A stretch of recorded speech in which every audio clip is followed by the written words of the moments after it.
Pemilihan Mandiri Putra Daerah periode 1 tahun 2021 dilaksanakan secara mandiri sesuai dengan domisili masing-masing, di antaranya Desa Kemalang Pindung Langit, Desa Karangbilangun,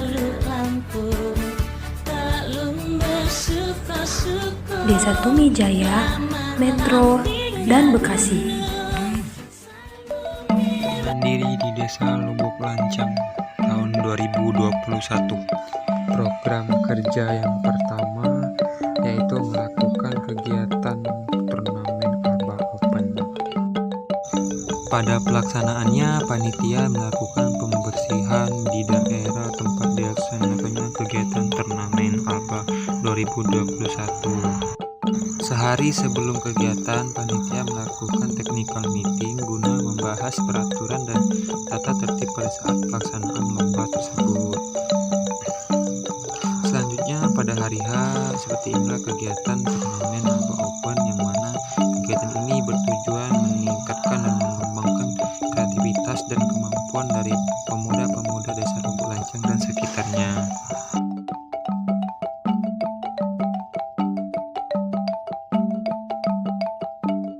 Selanjutnya yaitu adalah program kerja kedua, yaitu pelaksanaan pemilihan Ketua Karang Taruna Desa Lubuk Lancang tahun 2021.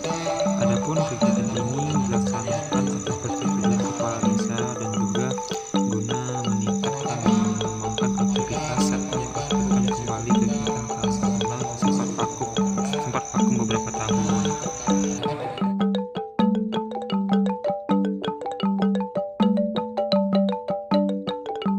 Pada gambar ini terlihat saya selaku ketua pelaksana berdiskusi dan membagikan undangan, serta pada saat ini terpilihlah Karang Taruna baru yaitu Raharja. Program kerja saya yang pertama yaitu melakukan sosialisasi COVID-19 dan membagikan masker secara gratis. Kegiatan ini saya lakukan secara door to door ke rumah-rumah warga Desa Sidomulyo. Tujuannya agar masyarakat dapat menerapkan protokol kesehatan dengan baik dan untuk mencegah ataupun memutus rantai penyebaran COVID-19. Program kerja yang kedua, sosialisasi penyakit yang sering terjadi di Desa Sidomulyo, seperti hipertensi, kolesterol, dan diabetes, dan melakukan pemeriksaan tensi gratis serta pemeriksaan GCU. Tujuan dari program kerja ini untuk mengetahui dan mencegah terjadinya penyakit yang diakibatkan dari pola ataupun gaya hidup yang kurang baik dan tidak sehat. Selanjutnya, saya ikut serta membantu kegiatan Posyandu Balita dan Ibu Hamil yang ada di Desa Sidomulyo. Kegiatan tersebut dilakukan setiap tanggal 15. Selanjutnya, program kerja yang ketiga, bimbingan belajar. Bimbingan belajar terdiri dari bimbingan belajar bahasa Inggris, matematik, dan IPA. Kegiatan tersebut dilakukan selama 10 hari dengan sasarannya siswa SD. Kegiatan selanjutnya, kami melakukan senam sehat setiap hari Jumat. Senam sehat dilakukan bersama-sama dengan sasarannya siswa SD. Program kerja yang keempat, PHBS cuci tangan dan gosok gigi. Kegiatan tersebut dilakukan oleh siswa-siswa SD. Dalam kegiatan tersebut, mereka melakukan ataupun belajar 6 langkah cuci tangan menurut WHO dan belajar menggosok gigi secara terstruktur, yaitu dengan cara menggosok gigi dengan baik dan benar. Edukasi COVID-19. Sasaran dalam program kerja ini ialah anak-anak. Kegiatan ini menjelaskan bahayanya virus corona, memberitahu cara memakai masker dengan benar, serta cara mencuci tangan dengan benar menggunakan lagu kepada anak-anak. Kegiatan selanjutnya adalah belajar bahasa Inggris mempelajari kosakata bahasa Inggris yang bertema macam-macam cita-cita atau profesi. Lalu, pengetahuan umum, mengetahui seputar literasi media untuk mencari informasi mengenai COVID-19. Pembagian masker kepada masyarakat sekitar, serta memberikan penjelasan untuk menaati protokol kesehatan kepada masyarakat. Kegiatan kolase merupakan kegiatan yang dapat melatih kreativitas anak khususnya dalam bidang seni dalam mewarnai gambar menggunakan biji-bijian. Kegiatan belajar menari memperkenalkan salah satu tarian khas dari Sumatera Selatan ialah tarian sebimbing sekundang, serta mempelajari ragam gerakan tersebut. Program kerja perilaku hidup bersih dan sehat melakukan kegiatan Jumat rutin yaitu senam pagi bersama serta bermain voli bersama Karang Taruna. Kemudian melakukan kerja bakti bersih-bersih bersama warga, kemudian membantu warga mengatasi jentik-jentik nyamuk serta membantu pembuatan apotik hidup. Kemudian program kerja selanjutnya ialah membantu mendata kartu KIS yang nantinya akan dibagikan kepada masyarakat sekitar. Kemudian, program kerja selanjutnya ialah melakukan sosialisasi kepada petani jagung agar dapat memanfaatkan sampah sisa panen menjadi pupuk organik.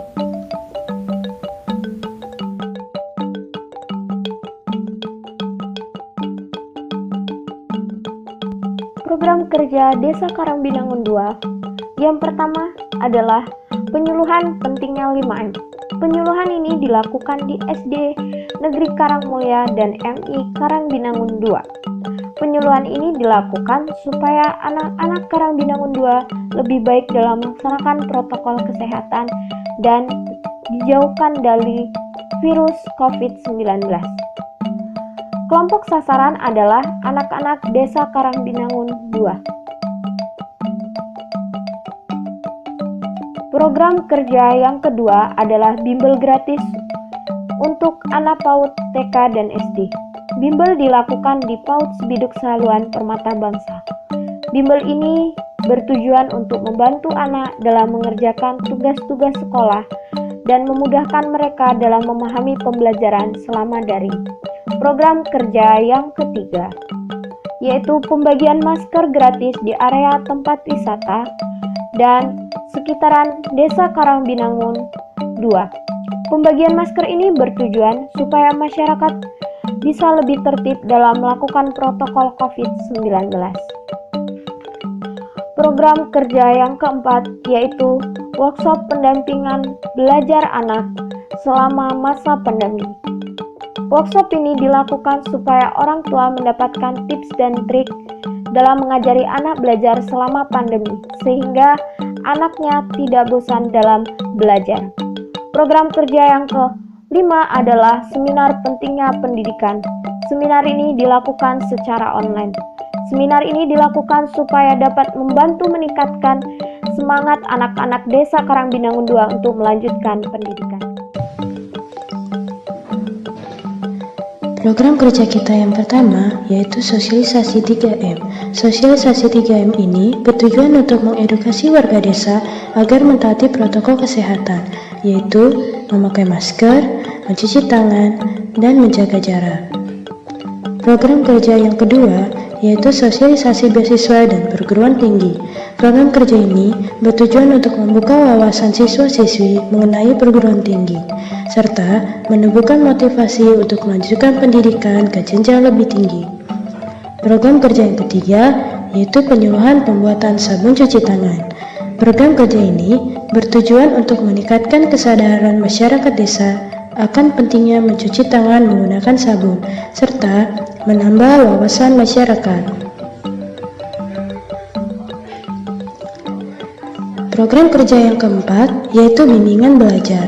Bimbingan belajar terdiri dari rooming, rumah Inggris, dan roomtech, rumah teknologi, dilaksanakan setiap hari Rabu, Jumat, dan Sabtu. Program kerja yang kelima yaitu pembuatan pupuk kompos. Program kerja ini bertujuan untuk mengolah limbah rumah tangga menjadi pupuk yang dapat menyuburkan tanaman.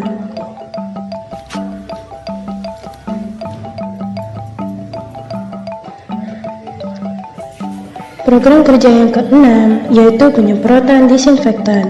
Hal ini berguna untuk mensterilisasikan tempat umum seperti masjid, balai desa, pos ronda, dan rumah warga. Berikut adalah dokumentasi KKN periode 1 2020. Program kerja yang pertama adalah membuat dan membagikan hand sanitizer kepada warga pengasinan Rawalumbu Bekasi di pasar tradisional Pondok Hijau Permai.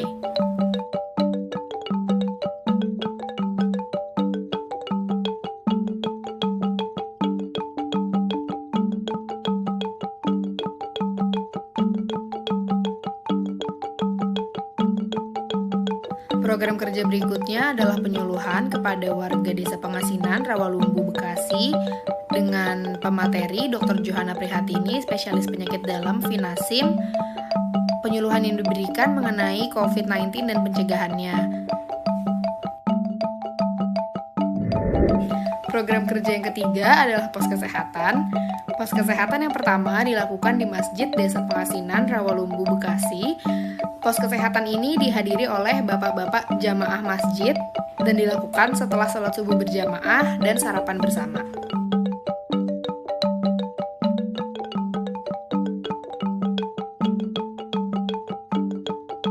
Program kerja selanjutnya adalah memberikan informasi terkait tanaman obat keluarga dan penanaman tanaman obat keluarga di Toga Posyandu RW 11 Desa Pengasinan. Hari selanjutnya dilanjutkan dengan pos kesehatan yang kedua. Pos kesehatan ini dilakukan di SMA Al-Azhar Bekasi dan pesertanya adalah warga sekolah SMA Al-Azhar. Program kerja terakhir yang dilakukan KKN Mandiri periode 1 2020 Desa Pengasinan Rawalumbu Bekasi adalah memberikan ember cuci tangan beserta sabun cuci tangan dan mengajarkan cuci tangan WHO kepada anak-anak Desa Pengasinan Rawalumbu. Dan kami juga memberikan sertifikat sebagai tanda kenang-kenangan kepada tokoh masyarakat yaitu RT di Desa Pengasinan. Terima kasih. KKN Desa Tejo Agung, Kota Metro Lampung, Indonesia terdiri dari beberapa program kerja. Poskeskel, Posko Kesehatan Kelurahan, terdiri dari kegiatan musyawarah kelurahan, lokakarya tribulanan atau salah satu program puskesmas untuk memberitahukan update informasi kesehatan terkini. Jumantik, Juru Pemantau Jentik, kegiatan rutin yang dilakukan oleh kader kelurahan setiap hari Sabtu dalam rangka memberantas jentik nyamuk sebagai penanggulangan kasus DBD di daerah setempat. Selanjutnya, Posyandu, Pos Pelayanan Terpadu, kegiatan pokok berupa kesehatan ibu dan anak, keluarga berencana, imunisasi, dan gizi. Selanjutnya, Pak Tejo atau Pasar Kreatif Tejo Agung, sebuah terobosan baru dari Kelurahan Tejo Agung dalam menggali potensi masyarakat, terutama dalam bidang ekonomi. Pasar Kreatif Tejo Agung berisi aneka kreasi, jajanan pasar, dan juga taman bermain anak-anak. Di sini, mahasiswa KKN Unila turut berpartisipasi, terutama dalam bidang kesehatan, di antaranya penegakan protokol kesehatan hingga pendirian pos pengecekan kesehatan. Kemudian ada Jumat Berkah, salah satu program kemanusiaan Kelurahan Tejo Agung dalam meningkatkan kepedulian terhadap sesama. Dilakukan di setiap Jumat berupa pemberian sumbangan makanan kepada masyarakat di wilayah Tejo Agung secara bergilir. Posko Mandiri COVID. Menghadapi pandemi COVID-19, Kelurahan Tejo Agung tidak kalah tanggap untuk menyikapinya. Dalam Posko Mandiri COVID ini, kegiatannya berupa penyuluhan, pembagian masker kepada warga-warga, sosialisasi PHBS atau perilaku hidup bersih dan sehat, dan penyebaran poster edukasi di daerah-daerah dan masyarakat setempat.